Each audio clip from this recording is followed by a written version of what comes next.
So attachments are about the past and the future, and they're rarely about the now.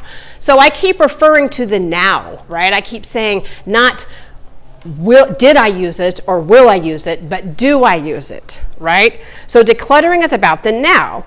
So we are really not attached to the items themselves, but we're attached to the ideas, dreams, and memories that they represent.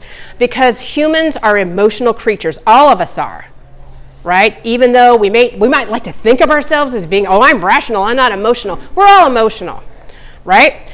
So the common attachments that I see are attachment to the person we used to be and the activities we used to do, right? Attachment to the activities we think we will do one day, right? I work with a lot of people who are retired, and they've been retired for a while, and they still haven't gotten around to using all those plastic tubs full of craft supplies that they thought they were going to use when they had the time, right?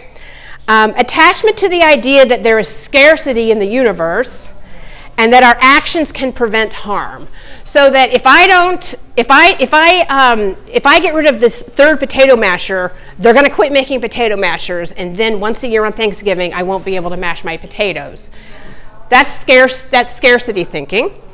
And that our actions can prevent harm. That if I hold on to 14 boxes of Band-Aids, that my grandchildren will never bleed a drop of blood in their life. You know, that somehow it's like magical thinking that you can prevent things, right? An attachment to an image of ourselves as a person who finds bargains or can solve other people's problems. Okay? I mean, there's nothing wrong with maybe helping people solve their problems. There's nothing wrong with doing a little bargain shopping. But I am of the age when I remember what it was like to shop before the internet. And you know what? You actually had to do some work to find some bargains, right? You'd have to drive around and talk to your friends. Oh, they've got this on sale. And you had to look at the newspapers and you had to dig around.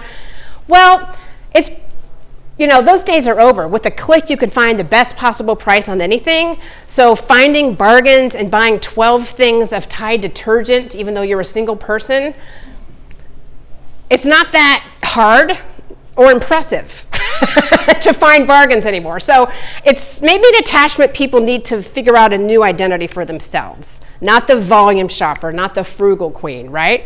Because it just leads to clutter.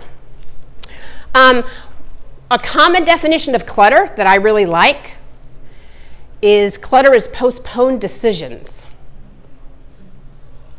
So it's things that we didn't know what to do with it, so we just put it in the stash and dash room, otherwise known as a guest room, or the basement or the garage. We couldn't decide to get rid of it, and we couldn't decide where to put it in our house, so we decided not to decide. That's what clutter is, right? And we've all got some clutter in our house at the moment, right? It's I'm not making a judgment at all. So now if you look on your handouts, we have a little